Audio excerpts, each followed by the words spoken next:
So ngayon guys, quick review natin yung unit natin na Mirage G4 2026 model. So sabi nga nila guys, mura at matipid. So sulit nga ba? So tara, alamin natin.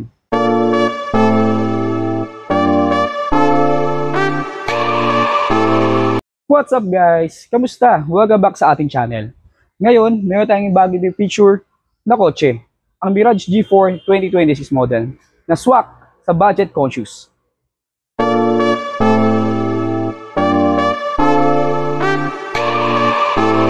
Hi guys, I'm Kevin Lao from Mitsubishi Jose Bed Santos, Tondo, Manila. So ngayon guys, quick review natin yung unit natin na Mirage G4 2026 model. So sabi nga nila guys, mura at matipid. So sulit nga ba? So tara, alamin natin. So yun guys, mapapansin nyo dito sa ating Mirage G4 2026 model. So gumagamit na tayo guys ng headlamps or headlight na LED. So yun guys. So mapapansin nyo dati kasi sa ating Mirage G4 na previous na unit natin. So halogen siya guys. So yun guys, ngayon naka headlamps na siya ng LED. So mas tipid. Tapos mas visible syempre kapag babiyahe kayo ng malayo. So yan guys, mas pinaporma dahil mas sharp na yung pinaka niya, headlamps niya.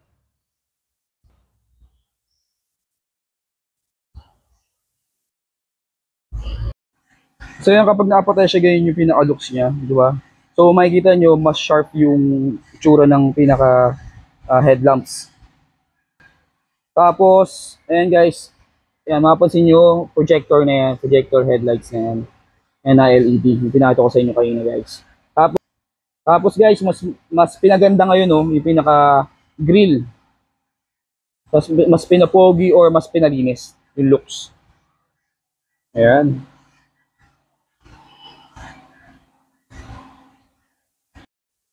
Tapos may binago naman sa ating wheels kay Mitsubishi Mirage G4 2026 model. So mapapansin nyo, ayan guys, naka 15-inch two-tone alloy wheels na po siya.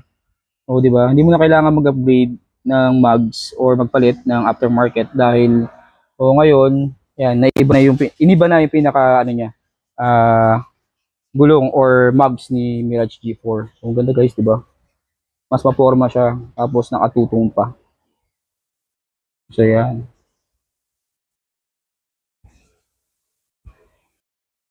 So under the hood guys, gumagamit siya guys ng 1.2 liter 3-cylinder Mavic engine na may 78 horsepower. So guys, hindi to pang karera pero guys, pang commute or pang city driving. So sapat na to. Tapos meron tayong CVT transmission na mas smooth ang takbo pero yun nga guys, napakatipid sa gas. Umaabot to ng hanggang 43 km per liter, lalo sa highway. Pang araw-araw lang guys, nagagamitin nyo itong Mirage G4 2026. So malaking tipid sa bulsa and lalo syempre sa gas. So yun guys, napakaganda ng Mirage G4 2026 model. So yun guys, meron pa itong tinatawag guys o isang features na dinagdag dito sa ating Mirage G4 2026. So yung hill start assist. So, isang safety features kapag nakahinto ka sa paakyat, tapos hill start, yung hill start assist guys is tutulungan ka niya na mas ma-prevent na mag-roll back ka paharap, tapos pabalik sa inyong, yung paa mo guys na mapunta sa brake, tapos accelerator. So, ganun siya aganda guys. So, mas safety yung ating hill start assist kapag meron ka nun. Guys, sulit na sulit yung Mirage G4 2026. Bakit guys? Kasi meron tong features na ilagay na bago. So meron siyang ABS and EBD. For the ABS guys, so anti-lock braking system. So isa ito sa sistema na pumipigil sa pag-lock ng gulong kapag bigla kayong nagpreno. Tapos guys, paano ito gumagana? So paano gumagana ang ABS natin guys? So paano ito gumagana kapag biglang preno? Tapos yung mabilis yung takbo nyo guys, nagpuputol-putol yung brake pressure nito. So safe yung biyahe nyo guys kapag naka-ABS kayo. Then para naman sa EBD guys, for the EBD na electronic brake force distribution, so isang system na nag-a-adjust ng brake force o pwersa ng preno sa bawat gulong ayon sa bigat ng karga. So at lalo na sa condition ng sasakyan. Tapos guys, so paano gumagana yung EBD? So sa EBD naman guys, halimbawa kung mas mabigat yung likod nyo guys ng gulong, so mas mabigat yung sa karga ng sa rear ng sasakyan dahil sa karga, so mas malakas ang brake force sa likod kaysa sa harap. So mas safe talaga guys kapag naka-ABS ka and EBD na system na niligay dito kay Mirage G4 2026. So napakaganda. So yan guys, dito naman tayo sa loob ng Mirage G4 2026 model. So check natin yung pinaka 7-inch touchscreen na may Apple CarPlay and Android Auto. So yan guys. So yan guys. Tapos, ito na rin yung meter cluster niya. Check natin. Ayan. Meter cluster and 7-inch touchscreen na SDA natin. Ayan. Tapos manual yung aircon niya, so basic gamitin lang yan guys. Ayan.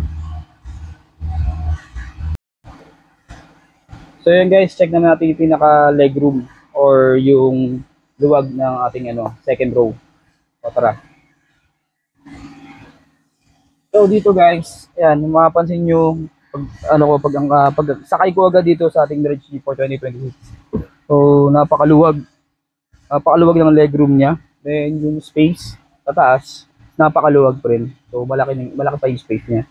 So sakto to kahit medyo matangkad na tao or sa mga nasing height ko, yan. Sobrang luwag. So kaya dito guys, mga nasa 2 to 3 persons. So kasyang-kasya. Pang barkada and syempre pang pamilya. So dito guys, mapapansin nyo yung Mirage G4 2026 model natin. So ganda guys ng pinaka-upgrade nito o pinadagdag na head. So pinaka-rear or pinaka-ilaw niya sa likuran. So mapapansin nyo, meron siyang combination na taillight. So yan guys, mas pinapogi, no? Meron siyang ganyang design. Then yan. So yan guys, mapapansin nyo yan, kakaiba siya. So compared to previous nating na unit kay Mirage G4 2025. O yan guys.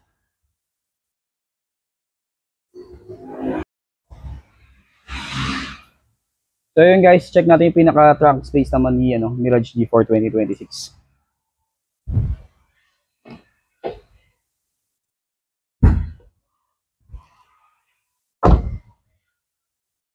So dito guys, napakaganda ng kanyang trunk space or napakalalim. So ang sukat ito guys is 450 liters. So napakalalim yan guys. So kayang-kaya yung grocery nyo sa isang linggo. Then yan, kung mag-out of town kayo, syempre, yan, napakalaki. Then napakalaki ng space. So marami kayong mailalagay na gamit. So yan guys, 450 liters para sa ating trunk space or trunk ni Mirage G4 2026 model.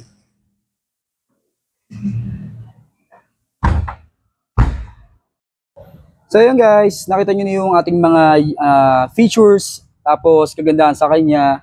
Nakita nyo rin kung paano gumagana lahat ng mga additional na features kay Mitsubishi Mirage G4 2026 model. So mas tipid sa gas, presyong abot kaya syempre, di ba guys? And easy to maintain, tapos mahaba-habang warranty. So mahabang warranty o mas matagal na warranty para sa ating Mirage G4 2026 model. At guys, sa ating SRP sa Mirage G4 GLX Automatic 2026 model. So ang SRP niya guys is 841,000, zero down payment, plus meron ka pang 15,000 worth of freebies. At para naman sa ating Mirage G4 GLS Automatic, SRP is 937,000, down payment, zero down payment. At dito guys, ipapaskill natin or ilalagay natin sa video na to yung freebies ng Mirage G4 GLX Automatic and Mirage G4 GLS Automatic. So yan guys, yung mga ating mga freebies na worth 15,000 worth of freebies. Guys, so yan, nakita nyo yung ating Mirage G4 2026 model.